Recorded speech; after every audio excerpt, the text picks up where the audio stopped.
Hello, Bravo bosses. This is the Bravo Investigator podcast. I'm your host, Dana, and today we are talking about Love is Blind Season 10, Episodes 7 to 9.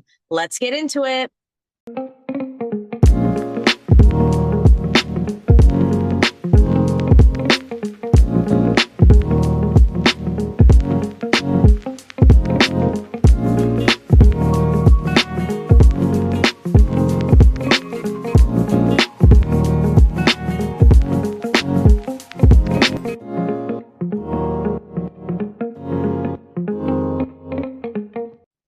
Happy Sunday, everyone. I hope everyone's had a great week.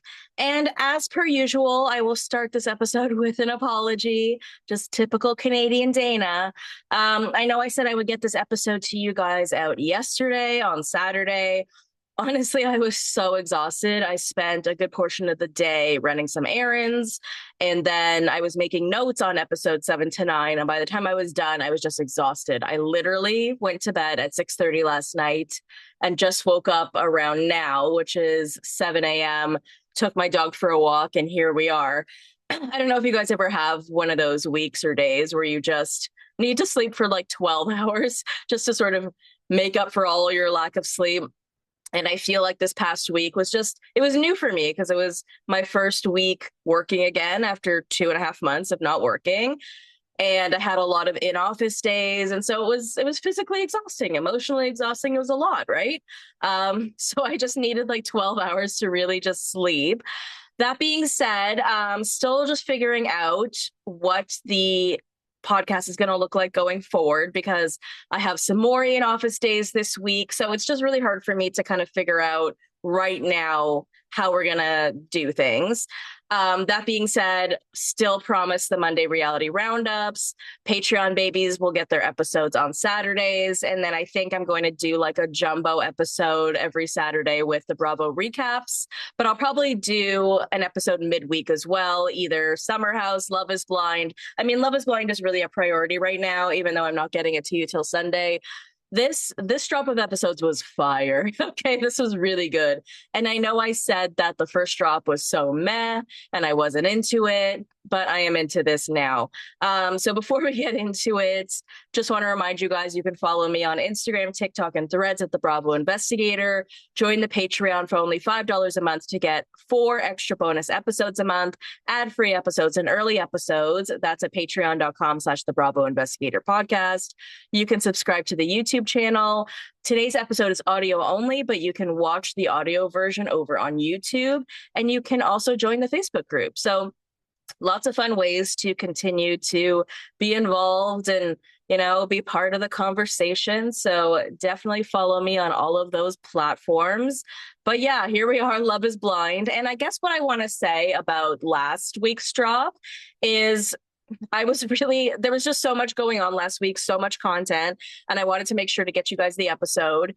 Those of you who've been listening to me for a while know that I have to watch everything twice at least. So that was quite a bit of work with 6 episodes. And I just, some people are really good at just getting out their thoughts and feels really early. For me, I kind of need to sit in my thoughts for a bit. And so I kind of have changed my mind about a lot of things that I said in the initial episode.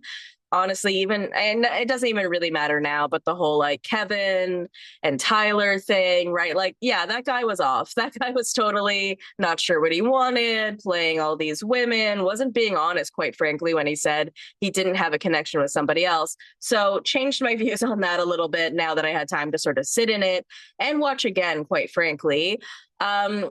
But after watching that first drop, I was like, this is one of my favorite shows.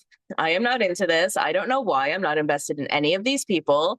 And then the second drop happened and I was sat. Like, I could not believe how much better this truly got.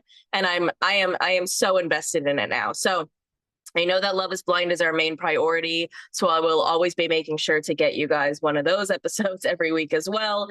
But yeah, the next couple of weeks are just kind of chaos with me going to the office, starting a new job, all that jazz. So still just trying to figure that all out, but I will obviously keep you guys super informed as to what's going on. But let's get into it, right? Let's talk Love is Blind. This drop, you guys. Okay, let's just go couple by couple, and then we'll get into the Pod Squad events. Okay, we'll start with Brittany and Devonte. And we pick up where we left off, where they are still in Mexico. And they had just had this fight about where she communicates that she doesn't feel seen by him. He's never really communicated how he feels about her. He kind of walks by her like in the same room kind of thing. And then he kind of comes back at her with like, well, my grandpa just died. And so I'm going through a lot of things and like not everything is about you. So we see her going out to talk to the producers and she's crying that Devonte should have gone home when his grandfather died. And, I guess the producer's like, why don't you go back in and talk to him? And so she ends up talking to him. She tells him that she just feels really alone in this relationship and she doesn't know how he feels about her. And I think that that's really fair. And I really appreciate the way that Brittany is able to communicate her feelings. And we get a lot of this later on as well. While Devonte may find this annoying or off-putting, this woman is telling you exactly what she needs and wants. And because of this expedited process, I think that that's very fair to her for her to be like, this is my love language. I don't know how you feel about me and I need you to tell me. I need to hear those words. Part of my love language is being told how you feel about me. And so I think that that's very fair. I understand that he's going through something right now, but there's something about him where I feel like honestly, I feel like he doesn't like her. I mean, we'll get into all of that. But like, I feel like because of that, he's trying to find reasons to not give her what she wants.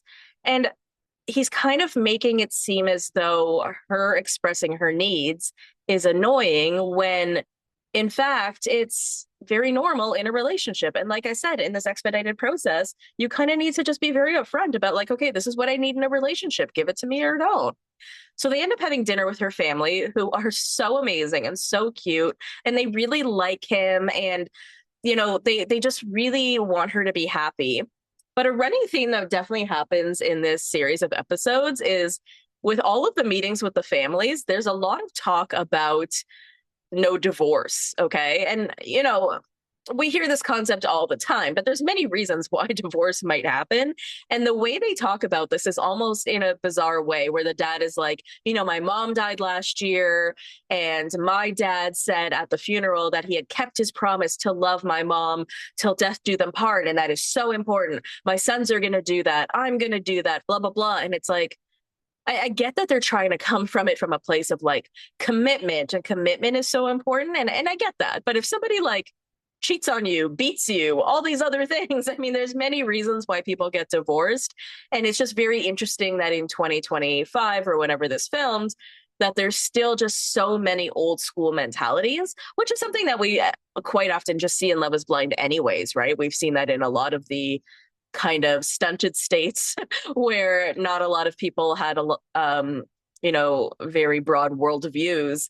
And I don't know, it's just really interesting to hear so many of the families talk about divorce as like it's something that never can happen.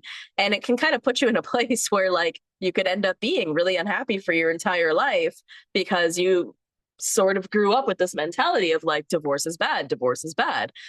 So they sit down to talk, and Brittany says, or this is like later on when Devonte and Brittany just kind of get some time together. So they sit down and talk, and Brittany kind of comes to him again. And she's like, I just don't feel good about this relationship. She's like, you never call me pretty. You never tell me that you're attracted to me. So I'm actually not sure if you are. And again, that's very fair, right? She's saying that like, it's part of my love language to know whether you are attracted to me. But aside from that, they're in this new relationship, right? They got together sight unseen. And now that you've seen her, tell her if she's pretty or not, right?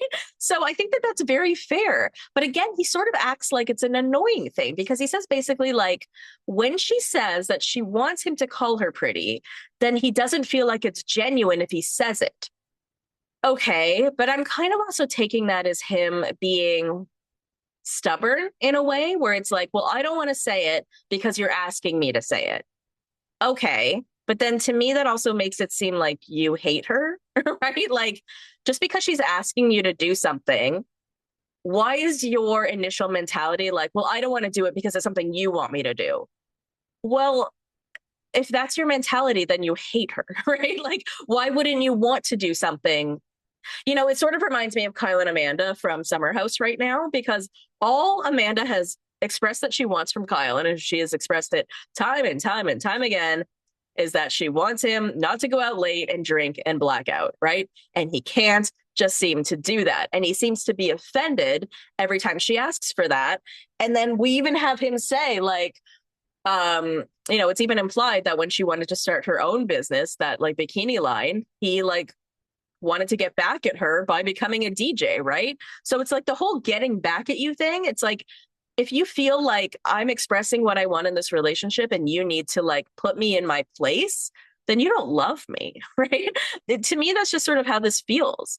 So Devontae admits to putting up walls, and he's like, listen, like, okay, why don't, instead of you coming at me with like these little comments after something happens, then that would really help me in a conversation. So instead of making like a little quip like, and you also didn't make a comment about my outfit or call me pretty or this and that, just, I guess, say what you need, but then don't make like an extra little quip. And that would really help me in a conversation. And so she's like, okay, I can totally do that. And she admits that she's also projecting some of her old relationships onto him. We don't really get anything about that. I would actually like to know a lot more about where that comes from, because what exactly is she saying? Because I feel like what she's saying is super valid, right? He has not said yet that he thinks that she's pretty. And we know about him that he has never dated a person of color. She is a person of color. So is he attracted to her? And then he starts trying to like give in some little ways where he starts complimenting certain things about her. Like, I like your height, which is ridiculous. I like your smile. I like your lashes. But he never quite comes out and says, I think you're beautiful. Now, she seems satisfied with this, and this is basically like their segment, and we kind of wrap up here.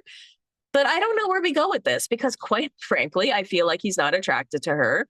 And then I feel like when these things happen on shows like this or Married at First Sight, the person who is not attracted to the other party tries to come up with all of these other reasons that they don't like the person, or they put boundaries and walls up, and it becomes very obvious that there's like an agitation towards the person because they're not feeling it. And I'm just really, listen, we know that love is not blind, okay? That is not why I watch this show. I watch it for purely entertainment value.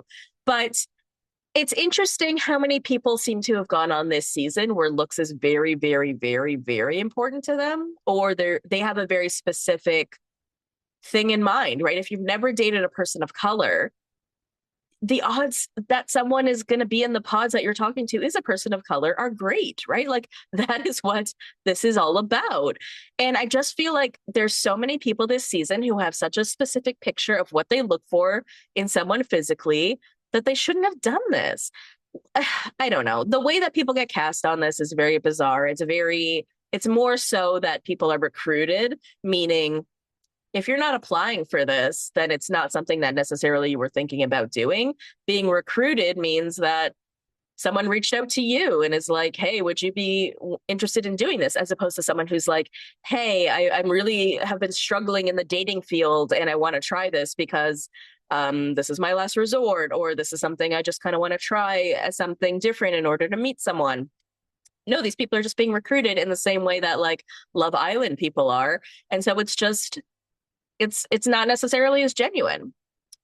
Okay, let's move on to Jessica and Chris, who are like, this is wild. This man, and this is what made this drop of episodes so incredibly good, okay? Like, this man went from 0 to 100. I just cannot even believe. Now, I'll be honest, I couldn't really pick him out of a lineup prior to this drop of episodes because he's just like a very basic white looking guy. Couldn't distinguish him from Connor, quite frankly, was really struggling in that regard. But regardless, he definitely came off as like this really nice guy. Him and Jessica were so in love, so good. Everyone thought that they were going to get married, hands down, no issues. And this guy is the definition of like taking the mask off. I made this meme or something, or I wrote it on Threads. I don't think I articulated it that well, but it's basically the equivalent of like wearing dress pants to work. And I feel like I can use this one because I've been doing that this week, where like you're so uncomfortable in like your tight dress pants, and then you get home and you like undo those pants and let everything rip. And I feel like that is Chris, because Like I said, things were going amazing for them. She's like waiting for the other shoe to drop. They go to his place, which is pretty nice. They agree they both don't want kids. They're happy that they're on the same page. They're so in love. They go to her house, which is gorgeous. He says it would be a huge lifestyle change for him to live in the suburbs. Where he is, you know, he can sort of get everywhere pretty quickly, but she says that you can as well with a car. So, you know, they're sort of trying to figure all of that out. But then we get this scene of them, which just seems to come out of nowhere. So it's a scene where he's coming home. He apparently has not been home for like 48 hours. And so we're kind of getting the aftermath of this. So Jessica tells him that, like, if he just wanted to go out with a friend and decompress, she would have said that's fine, but she didn't know where he was. And he's like, well, I just don't need to be in constant communication. And Jessica's like, I know, but you're my fiance and I haven't seen you in 2 days. And she's like, today I also texted you, I love you, and you didn't respond all day. So that's a vast difference from constant communication. And then he brings up what I guess has been plaguing him this entire time. And he says, do you think we have a good physical connection? And Jessica's like, yeah, I do. And then he's like, okay, I want to choose my words carefully. And then he fucking doesn't. And he tells Jess that he wants to see this through because they got engaged for a reason. So, meaning, I just want to get all the money and I want to be on TV for as long as possible. Then he says, I don't want to sound like a dickhead, but in the real world, I typically date girls who fucking do fucking CrossFit and shit, and someone who works out all the time and does Pilates every day. And he says that it's hard for him to be into it sexually. And I'm just looking at this guy like, what? Like, this is one of the most beautiful women I've ever seen. I mean, this isn't about like what someone's body looks like. This is Love is Blind. But regardless, she has like a tiny little tight body. Like, what are you even talking about? Like, she couldn't have a better body. Like, I would kill for her fucking body. Then he says he wondered what it would have been like if he had been with his number two, who is Breezy. And Jess says, this is all really hard to hear. She's quite frankly handling this very well. I don't even know how I would handle it, quite frankly. Then he's like, I don't want you to be sad about this. Like, I want to keep having fun together. Which, like, what the fuck are you even talking about?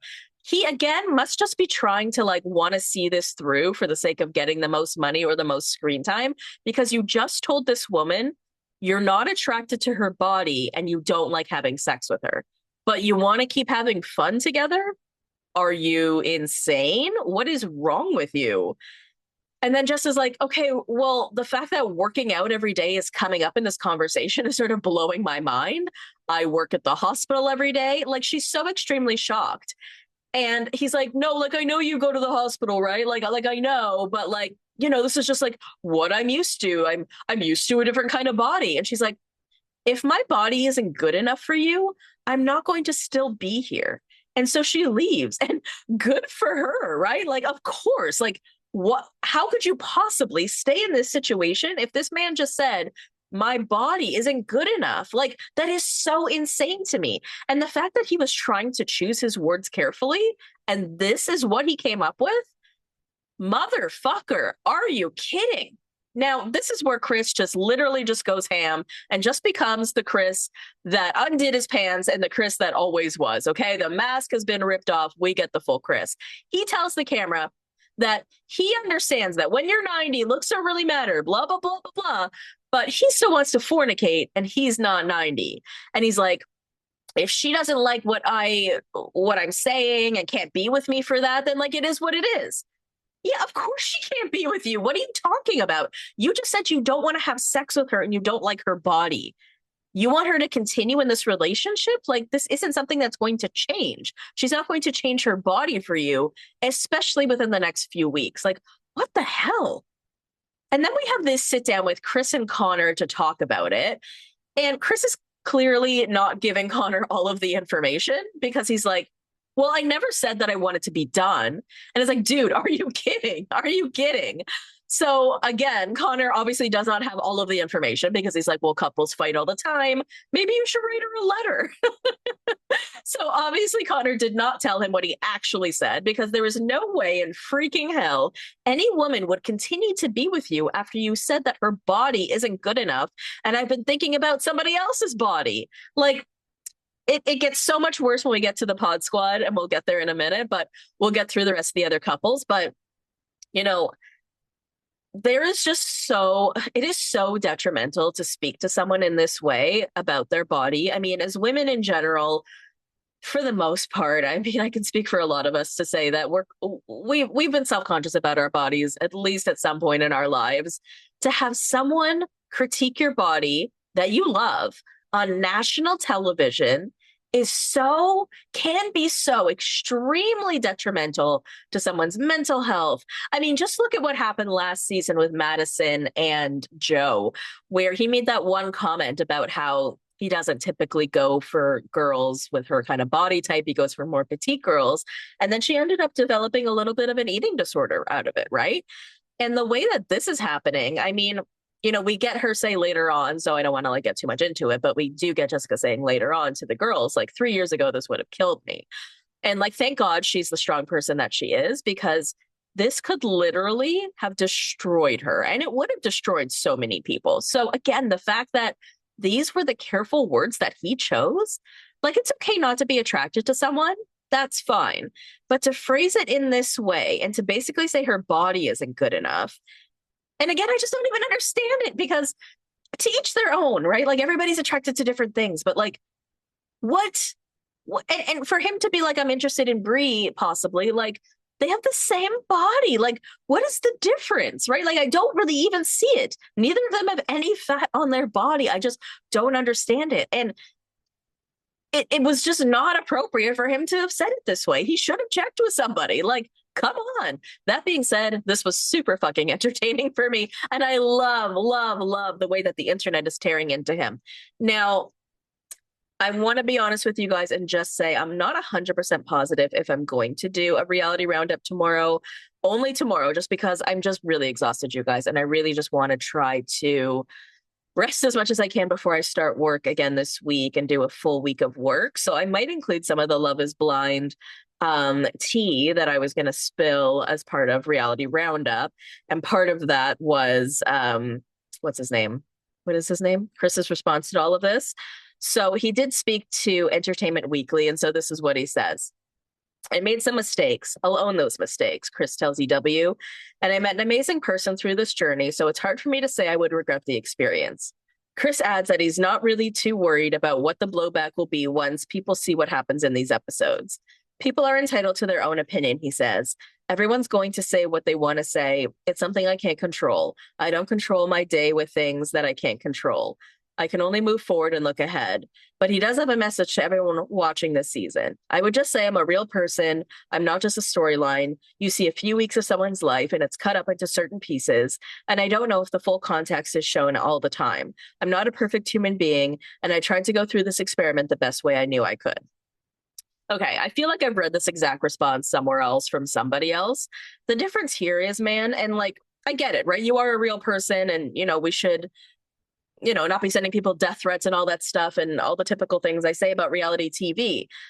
But the way that you are acting is not like a person, right? You are so disgusting in the way that you speak that I don't feel like you deserve the amount of grace that like you're asking for. This isn't one of those situations where you're misconstrued on TV and you're really this nice guy and it's like this whole other thing. That's not what's happening here. You said the words that you said, okay? You said you don't give a fuck 1,000 times. We'll get to that later. But like, this PR answer to me doesn't make me feel anything for him whatsoever. Like, you said the words that you said. You are so incredibly disgraceful and disrespectful to a beautiful, wonderful, amazing, hot doctor.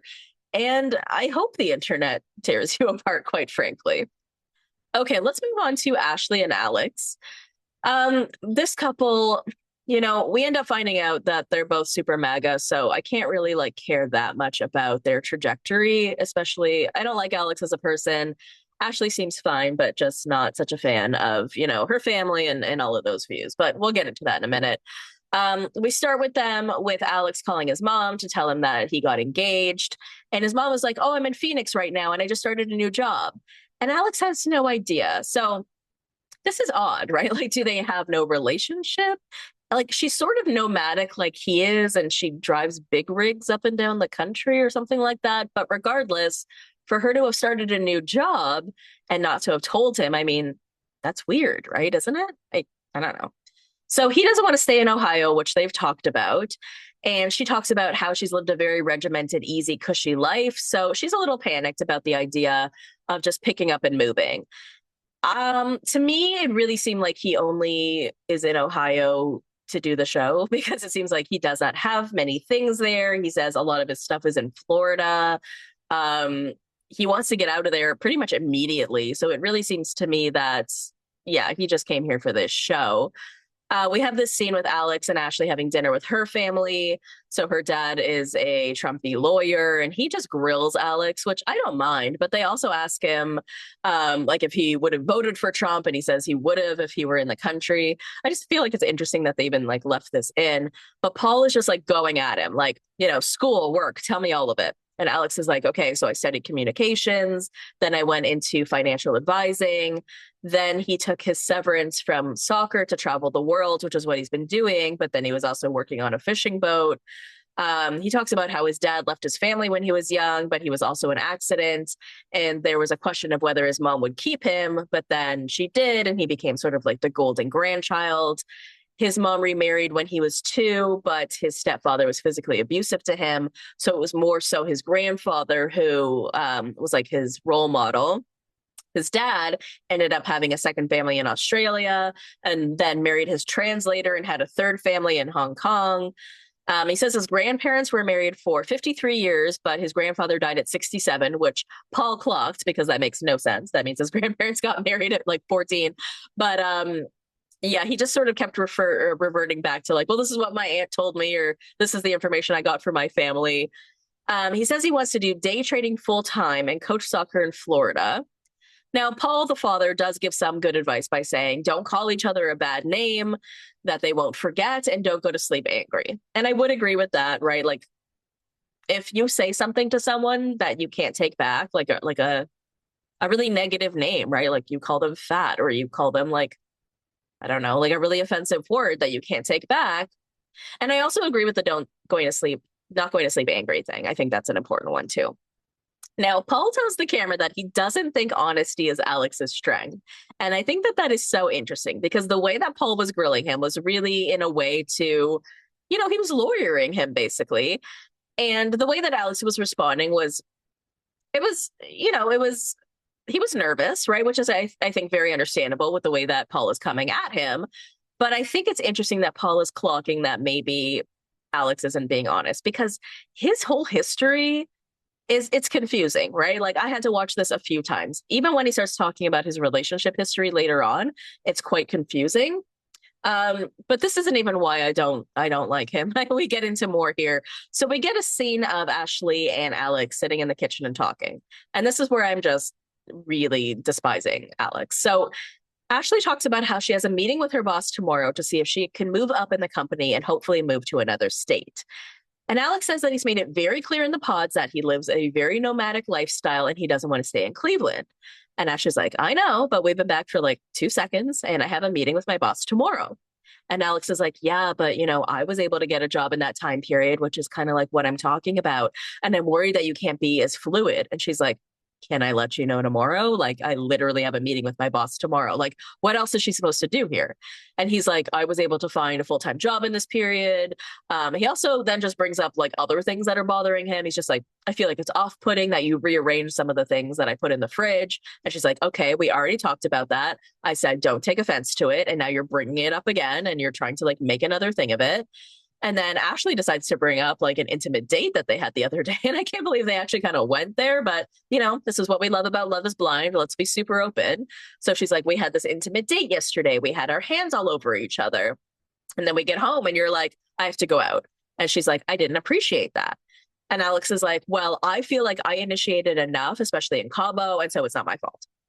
And so Ashley's like, well, physical touch is really important to me. And I want your hands all over me. Like, this is something that's really important to me. And again, I really love that these women are being very open and honest about what their love languages are. I think that's really important in these very new relationships where you have such a short period of time to get to know each other and get to tell what each other wants. And so she's like, this is what I need. And I find it off-putting that the men are finding that off-putting because the women are just trying to be like, I'm just giving you all of me. I'm telling you exactly what I need because we don't have a lot of time. And then he's just like, well, why didn't you fuck me last night? And she's like, because you left. And then at night you were on your phone. And he keeps just trying to like turn this back on her. And like, I think I feel the same way, right? Like, if you just left, I'm not going to like try to like physically drag you back in. I'm not going to like force you to have sex with me. Now, we kind of get this whole concept again of like, are you attracted to me? Because I feel like this is coming up a lot for these women where they just feel like there's something going on here where I feel like there's this disconnect. Is it an attraction thing? What's going on? And he's like, yes, I am attracted to you, but I don't know when your period is. Like, I don't track it and I don't want to have a kid right now. And the way he just sort of framed that was, I don't know, very aggressive to me in a sense where she never said that, right? Like, she's like, I'll let you know when my period starts and stops. Okay. Like, I'm not trying to trap you. And that was sort of the way he was kind of framing it in this weird way. Like, well, I don't want a kid right now. Okay, she never said she did either. She's just sexually frustrated because they haven't had sex since Mexico. And he's like, well, are you off your period? And she's like, yes, but I'm not like plagued when I'm on it. Like, what is this? Right? Like, this whole sex conversation is so bizarre to me. She's being very clear that she just wants to be touched all the time. Even if she has her period, he can still have his hands on her.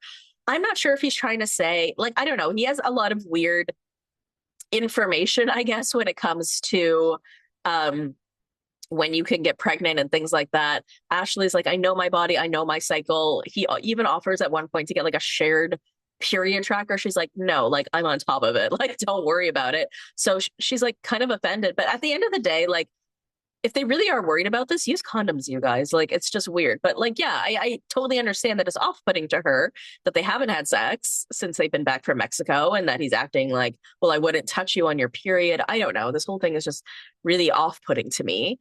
But like I said, she communicates that her love language is physical touch. That's really important to her. And she's like, this is what I need from you. Now, they both do kind of calm down and agree to initiate more on both ends and to be more understanding. And so we kind of do come to some common ground here.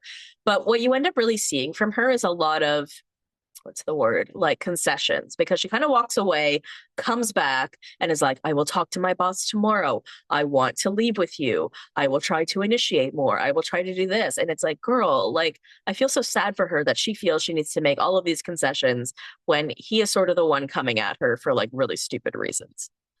So we do end up getting to meet Alex's mom, and they talk about Alex's exes because I feel like this becomes like a point of contention as part of their relationship.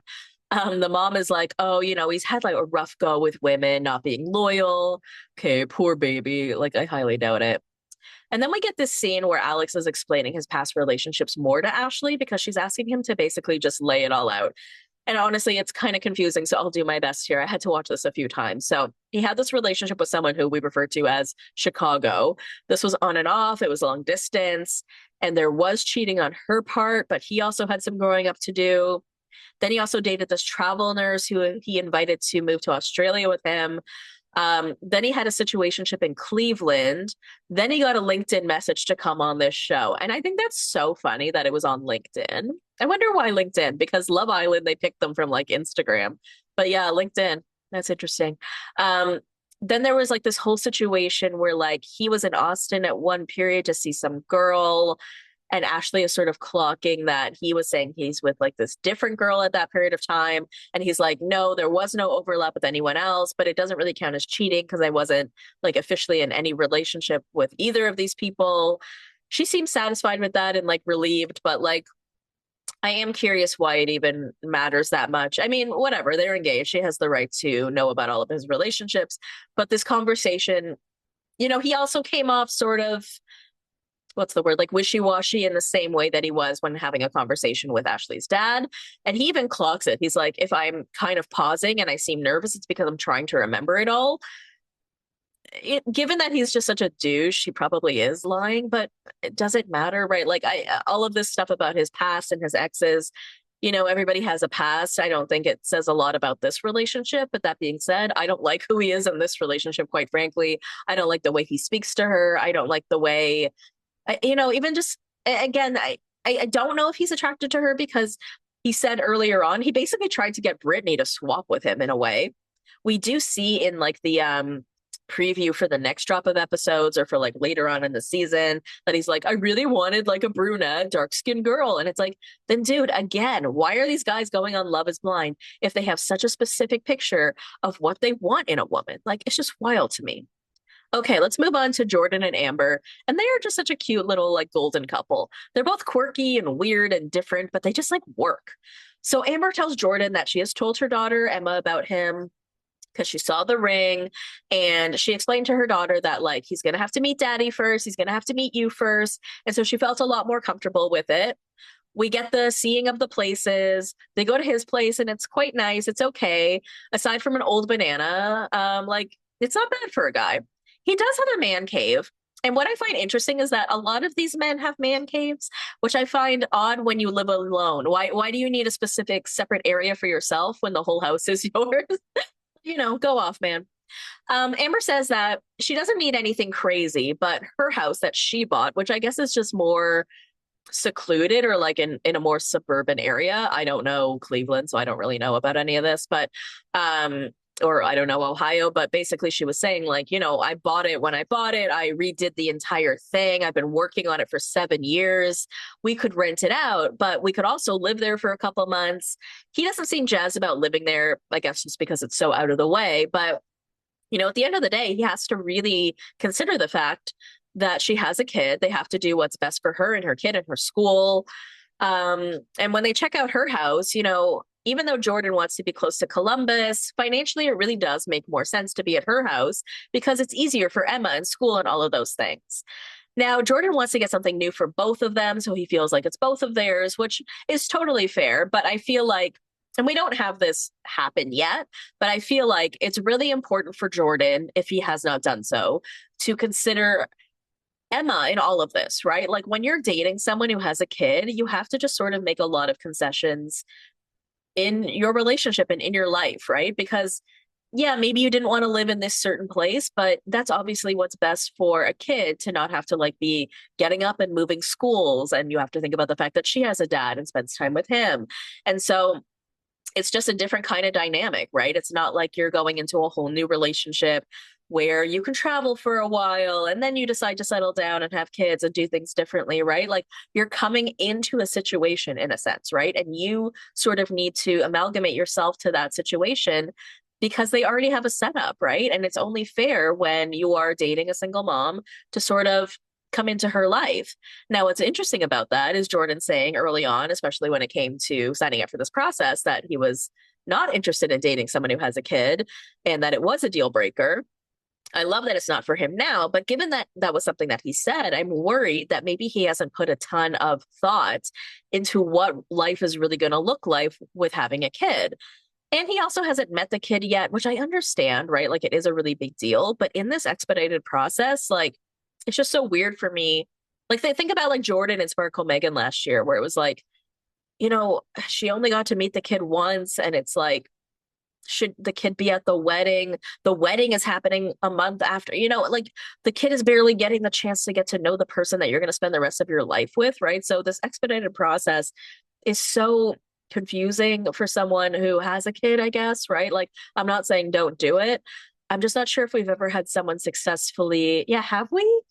Because I don't think we've had someone who had a kid already on this show and ended up getting married because Sparkle, Megan, and Jordan didn't. Jess, Vess didn't make it past the pods. Who else did we have with a kid? I just feel like I could be wrong, guys. Remind me if I am wrong, but I feel like no one has actually made it to the altar with someone who does have a kid. But yeah, and I think that just given that it's not something he's ever considered before in previous relationships or in his life, I just worry that he's not thinking about all of the concessions that he's going to have to make. So we get a scene with Amber's brother, Jacob, over, and he looks just like Jordan. I like got confused. I'm like, wait, whose brother is this? And we find out during this meeting that Jordan met Emma's dad off camera and it went really well. Jacob is super supportive. He likes Jordan. They also meet some of her other family for dinner and it goes really well. So these two seem really good to me, despite the fact that they are like just a little quirky and different and weird. Like I like them. they're the most genuine. And we also get like such a fire girls girl moment from Amber later on when we get to the pod squad, which we'll get to later. But I'm just really into both of these people. The only thing I really kind of notice a lot about Jordan is how he's always referring to his weight or making little jokes like that. I wonder if he actually does it as often as it seems, or if the edit is making it seem that way, because he's really not fat, right? Like, I hate having these conversations about bodies, quite frankly, because it is just so weird. But like, he's not at all. Like, he's just not. And like, it's obviously something that's ingrained in him if it's something that he continues to talk about all the time, obviously. But it's interesting that the edit has continued to keep it in. Um, and there's obviously an insecurity that he has about it. I mean, that's pretty clear, but I wonder how much that has affected him in relationships and if that will affect them, right? It's just interesting that he's constantly making these like little quips about his weight. Okay, let's move on to Bree and Connor. Now, these two have agreed that they both just want to give it all they've got.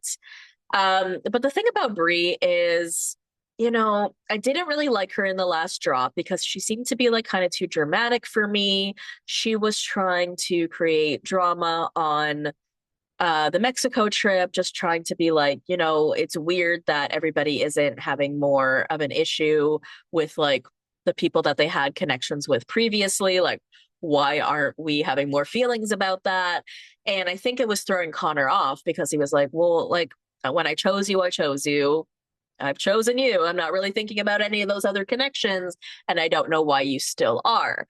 But in this drop, we get a different Brie. I feel like we get someone who does seem more into this, not necessarily Connor, but more into the idea of like, okay, we're settling down. We're really going to try this. And I want to see if this marriage can really work or this relationship can work. But there's just something about, I don't know, like when I'm not into someone, I'm mean to them. And I feel like that's what's happening here because Brie is mean to him. And I'm confused about how she's feeling. I kind of want this to work because I think he's a really great guy. He's really just like mellow and cool. And I think he'll give her a good life. But I think she's looking for a sense of chaos that maybe he can't really give her. So I'm not quite sure, but she does end up asking him like why he chose her. And he's like, I like that you're driven. You work so hard. You motivate me. Um, he says some like really amazing things. And then she's like, yeah, I think our lives fit so perfectly together. But there's just something I feel within her that is just like not fully there with him. Then they go see his house that he bought 2 years ago. And I think it's not bad for a guy. There's a lot of beers in the fridge, but again, he's a guy. Um, Now, this is what really is off-putting to Bree. He does still have his Christmas tree up in March, and he has a keg in the backyard. So Bree just starts going off about this. She just calls him a frat boy, and she's being super dramatic about it. He's like, I'm not in a frat. Like, I've never been in a frat, right? Like, for the most part, that the house is okay, but she's really trying to play it up as if it's worse than it is. Then they're in his bedroom and she sees like a piece of paper on like the nightstand and she picks it up and she's like, this piece of paper is from 2022. Why is an old piece of paper here? Right? She's like really making an effort to find something wrong. And that's why I feel like this isn't really going to work because there's just something in her where she's just not into this. And I've been there before, right? I've been there where I've been like, there's nothing really wrong with this guy, but I'm like nitpicking at all these things and I'm being mean to him because I don't like him and I can't really figure out why. Um, so he also has a man cave, which again, why when you live alone, but okay.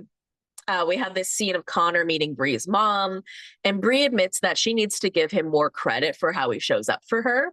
And I think that that's really nice for her to really have that introspection. And I feel like as she's starting to go through this process, she starts to become like less dramatic and is starting to lean into it more and is trying to see this for what it really is.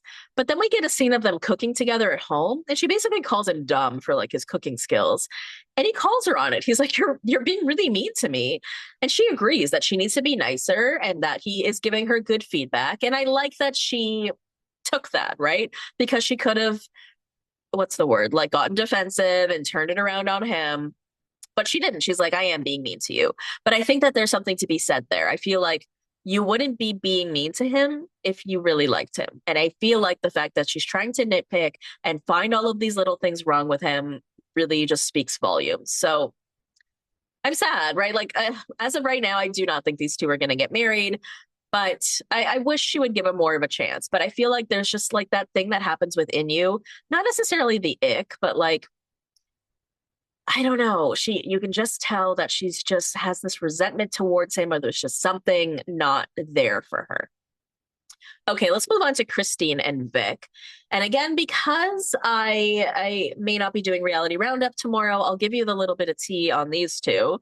So we did wonder why these two didn't go to Mexico with everybody else. They went to California. And it really seemed like, they're getting sort of the shaft. But what we ended up finding out about these two is that production apparently couldn't afford to follow them. And so that's why they didn't get to go to Mexico. And that's why it seems like basically most of their footage is just being filmed as like iPhone footage and stuff, or what it appears to be, or like self-cam footage. Um, in previous seasons, I can't remember the exact number, but it's typically they send like 4 or 5 couples to Mexico. And then there typically is like maybe even like 3 other couples that end up getting engaged that we don't even know about. And then we're like, hey, why didn't you like include all of them? So I think this time they were trying to include everyone. 7 couples is a lot. But then they just decided, hey, let's not do the eighth, and let's give these two the shaft. And, I wonder why they decided these two specifically. Maybe because they're like, okay, they're going to be that boring, quintessential, easy couple. And so maybe we don't need to spend money on them. But it's just interesting that it was like everyone but one, right? Like, in other seasons, like I said, it's like, oh, we couldn't film a few. And here it's like, okay, we're going to expand the budget so that we can film like 7 couples as opposed to like 4, but we're going to leave out just one. So that helps to explain that. They meet Christine's mom, Melody, who is absolutely lovely. She absolutely loves Vic, and she kind of comments on like how a smart guy like him, she couldn't believe that someone like him would be doing a process like this. But I guess it's for everyone. She said that Christine did not have a good dad in her life. And Vic says that he also had a father who isn't in his life, and he used to resent him, but now he has decided to forgive him, and that he and Christine have talked about that for her father and the possibility of forgiving him while he's still around. So even though these two are so like obviously wildly different, we have like one like white person and one black person, and so they have obviously had very different lived experiences. They've also had a lot of similarities, which is really odd. I mean, even just the fact that they were both like booked for marijuana when they were kids, just and being raised by single mothers and like having absent fathers, they really do have quite a lot in common. Melody says that she feels like she knows Vic already because she knows Christine. And so she's really happy for them. And yeah, they're that quintessential couple for us where they are so good. Now we see them going for a walk and they talk about having biracial children.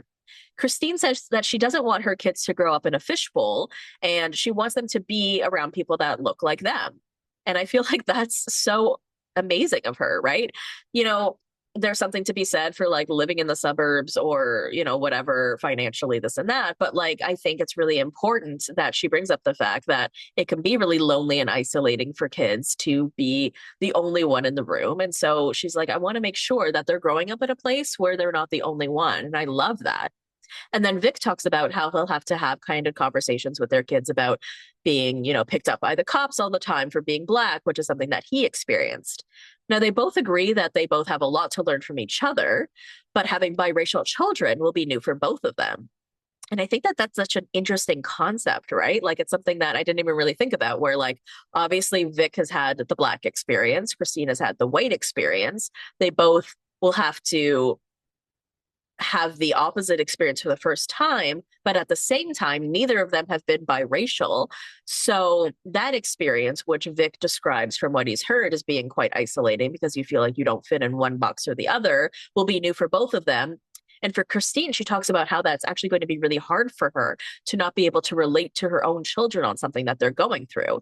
And I think that that's just so insightful for her to say, like, at this, jump, right? Like this early on in their relationship, for her to be like, to have that much introspection and insight into like, wow, I really want, it's really going to be difficult for me to have kids that are having an experience that I can't be a part of, but I also want to make sure that I learn and I grow and I know what they're experiencing, right? I mean, it's so true what Vic is saying about how biracial children can so often feel like they don't fit into one place or another, and they feel like, yeah, just that they don't really fit in. And so before they even have kids, these two are already like planning and making sure that their kids are going to feel the most comforted and the most loved and the most understood. And these two, these two kill me. I mean, they're just so amazing. They are just so perfect for each other, and wild that they found each other on Love is Blind, right?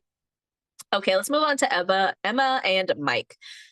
I kind of thought when we first met Emma that she would sort of be like the quintessential, like what Love is Blind is really supposed to be about, because, she had this really hard upbringing where she was adopted and she had these birthmarks all over her body that were precancerous, had to have them removed. And so it really was about the whole love me for the inside thing. But the fact that this girl doesn't know if she wants to have kids, like, it's interesting how the internet is reacting to her. They're just like, she wasn't ready to be here. She just shouldn't have been here. And so it's interesting because I kind of thought she would be like the star of the show, and people are sort of like, no, we don't like her. She shouldn't be here. But then you also have to blame Mike for this, because having kids is really important to him. He brings it up again because he's just like, as soon as we got back from this experiment, all my friends started having kids again. And I'm just like, it's what I really want. And he says, if we get married and you change your mind down the road, or we do have kids and then you resent the kid and then you're going to resent me, like I could never live with that.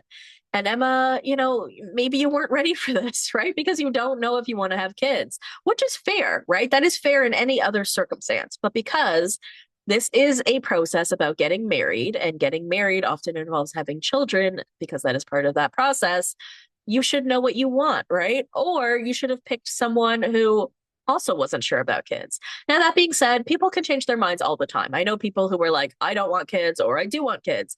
And then at some point during their marriage, they change their mind, and that does really affect things, right?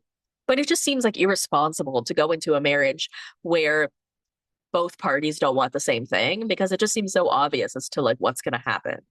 So they meet Mike's big Italian family.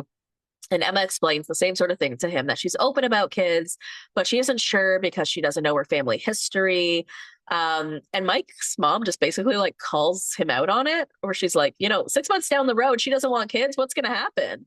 And Emma's like, yeah, these questions are valid. Like, I'm not offended by it. And his family expresses concern that marriage is serious because you can't get divorced. And it's like, you guys, you can. Okay. You can. It's okay. And then when they meet with her family, this was wild. So her sister says that in another life, she wouldn't have had kids. And it's interesting to sort of see this because, you never really see people just upfront say, like, obviously this person is saying that she loves her kids, she loves her life, blah, blah, blah. But it's interesting how hard they're really trying to push Emma's narrative of like, maybe kids isn't everything. And to say like, in another life, I wouldn't have done this. I mean, like, your kids are going to see this one day, right? And I've just never seen someone out loud say, let alone on television, that, like, I really kind of wish I hadn't have had kids, in a sense. Now, like, it's fair to say, like, yeah, I need to have kids, though. That's what I really want. And Emma talks more about her scars making her not want to have kids because it affected her a lot more than she let on. And her parents were actually shocked by that, because they were like, oh, we didn't know this was like something that really plagued you. You never really talked about it. And of course it did, right? Like, even if she didn't get made fun of, or even if it wasn't this or that, I mean, like, it's just a part of growing up, especially, she was raised by a white family. She was already different in so many ways. And I'm sure that that had a big part of her, like, I mean, when I was younger, I used to say, I mean, I don't want kids regardless, but I used to say to myself when my depression was really bad, or other things, the fact that I sweat so much, the fact that I'm like hairy, all of these things, I'm like, I would never want to pass these things on to my kids, because living like this was so embarrassing or so awful or so this and that. And so I can relate to her in that sense, where it's almost like you don't want your kids to go through some of the trials and tribulations that you went through. And maybe therefore, I don't even want to have kids. But again, these are things that she probably should have thought of before going into this process. But that being said, I'll also place the blame on Mike for picking someone who wasn't sure either, when he is so, so, so sure about what he wants. Okay, then we get to the Pod Squad meetup. And this is wild. So Bree tells the girls that she got a friend request from Chris last night on Instagram. He like created this whole new profile out of nowhere. And so then he DMs her and writes, "Oh, yeah." And so she writes, "What happened last night?" And he says, "Call me." So she absolutely did it not. She showed it to Connor. They're both just like, okay, let's just leave this. He's probably spiraling. We don't know what's going on right now. And then Emma starts explaining how he bought followers and that this whole account is ridiculous. And also, the first post that he made on this new account is him going to a strip club with a stripper on his lap. So, again, this guy has just like done a full 180. He's a completely different guy. He has undone his pants, and this guy is just, showing us who he really is. Now, Amber, who is just the best, she is just like, this man is too short to be this cocky. And I just love the way that the internet is coming for him and his looks and his height and all of this stuff. Even though I'm not a person that ever really likes to talk about looks, it really is wild, though, coming from someone who is like this little nothing, right? He's acting as if he is like this model, this whatever. But like, sir, you're this tiny little white man I couldn't pick out of a lineup. And like, what makes you think that you get like you did get a woman with the hottest body and the hottest job and all of these things, right? So it's just wild. But Chris ends up showing up to the pod squad. He is already completely hammered. Jess shows up and all of the girls are like, "You look so, look at you." And I love that for her. The girls are being girls. And this is where Jess says that 3 years ago, this would have absolutely ended her. But she is okay. And that just shows that, I mean, we don't know Jess well, but it's clear that she has done a lot of work on herself. And so she knows that even though what he did was completely fucked up, she's going to be okay. It's not going to ruin her. And she's okay. Then you see Chris in the background of like all of these group settings just saying like, "They all hate me, bro, but I don't give a fuck. I don't give a flying fuck." And he just keeps saying that over and over and over again. And nobody is asking whether you give a fuck. Okay. Stop telling us this. Then we get this girl, Priyanka, show up. So she was apparently in the pods. I don't remember her, but this whole concept is really wild here. So she's showing up for like the pod squad event. She is apparently friends with Alex from before, just from like in Chicago. Now they apparently kept their friendship a secret because they didn't want to ruin her chances of like making it on the show or something. But they're bringing her up now. Now I'm not sure if this is something that Ashley knew about or if she qualifies as the Chicago girl that we were talking about previously in terms of who he was dating. I'm not clear on that because Ashley seems to really like Pri and they're all like kind of hanging out together. So I don't know if she knows this about her yet. But she seems to have a good relationship with her regardless. But what's interesting is that Priyanka is Alex's type, right? Dark skin, dark hair. So I do wonder if they have had some sort of history together, and that is what the internet is speculating. Obviously, we'll find out more, when the reunion airs. But I do have like a little article here about it. This is to Entertainment Weekly. So Chris said that she dated, or sorry, not Chris. What is this guy's name? Alex. Alex says, "Priyanka, she dated a couple of my friends in Chicago," he tells EW. "I wouldn't necessarily call it a close friendship. We ran in the same friend group in Chicago when I lived there for a bit. Didn't really hang out a ton. We never crossed paths in that way. I didn't really see the need to really bring attention to it because I didn't want to date her from what I already knew," he says. It's weird and rude. So it was like, okay, I'm going to put this on the lowest spot and just let it sit here and then move on to the women that I would like to date. What the fuck does that even mean? It's not even really anything that I can do ahead of time to say, "Hey, I know this person," or whatever. It's just one of those, I'm going to go through this process to the best of my ability. Alex didn't want to tarnish Priyanka's Love is Blind experience just because they randomly knew each other before the show. So he quietly ranked her at the very bottom of his list to end their pod dates after the first day. According to the Love is Blind creator, Chris Colin, this has happened multiple times in past seasons, even if it wasn't shown on screen. Not often, but multiple times. We've always dealt with it in this exact same way, and they made the decision to stay and not reveal it to anybody else. Okay, I don't know. Again, the internet is speculating that they banged, so I guess we'll find out. So then we have this scene of Chris talking to Priyanka, Ashley, and Bree, and he's explaining the whole Jessica thing, and he's kind of saying like, well, like I want someone who does Pilates every day. And Ashley's like, did she lie to you about this in the pods? And he's like, well, no, but she said that she was a dancer for 15 years. So I just figured whatever. But it's not even like I only date someone who works out every day. Like I've dated like 5'11" ballet dancers, but they didn't work out, but they were like 5'11". Who is 5'11" and dating you, you tiny, tiny man? Like, what are you even saying? And Ashley's like, okay, but she's not morbidly obese. And like, that is not the point, Ashley, right? Like whether she is or isn't, this is love is blind and not the point. But I get it. I get what Ashley is trying to say. It's not even that she's not morbidly obese. There's no fat on this girl's body whatsoever, right? Like it's just not. And I think that's sort of the point where like, what more could you want from this woman's body when she looks amazing? Now it sort of seems like Brie is trying to sort of help him in this regard. And she's just like, okay, so you want someone who works out with you. And he's like, no, it's not that. There's just no sexual chemistry. It just isn't there. And he's like, look, like I'm not 90, right? I want to fuck for 40 more years and I want to enjoy it. And it was the worst I've ever had in my life. Dude, what the fuck? That is so rude. How bad could the sex have been? What is wrong with her body? To the extent that this is the worst sex that you've ever had. The way that he's talking about her is just completely disgusting and wild, right? Like, I absolutely just don't understand it. And he owes her an apology. He owes the world an apology at the reunion. I hope somebody really explains this to him, that the way he's talking about her and their sex is absolutely abhorrent. It just really is. Like, and it makes me question, like, what he's even possibly looking for, quite frankly.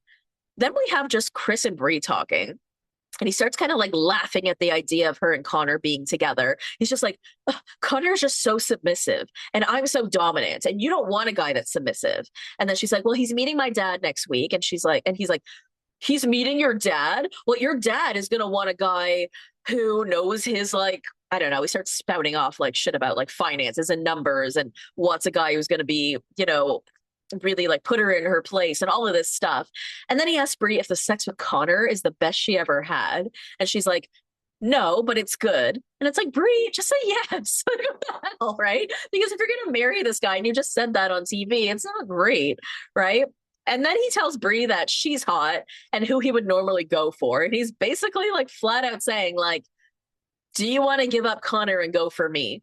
Now, the way that Brie is making this look on screen is that she's entertaining this. She's even like entertaining him when he's saying all of this awful stuff about Jessica, where she's like, oh, well, okay, what you're saying is you want someone to work out with, right? Like she's trying to help justify him. She's trying to like help make it easier for him. But he's like, no, she's gross and disgusting. That's not it.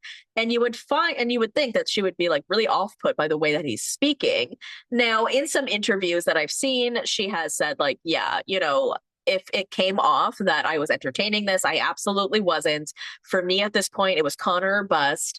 I absolutely was not entertaining anything that Chris was trying to say. So my apologies if it came off that way. And thank God, because, I don't know if she's going to end up with Connor, but I just want her to for the sake of Chris, because this guy needs to understand that he's not going to get what he wants here.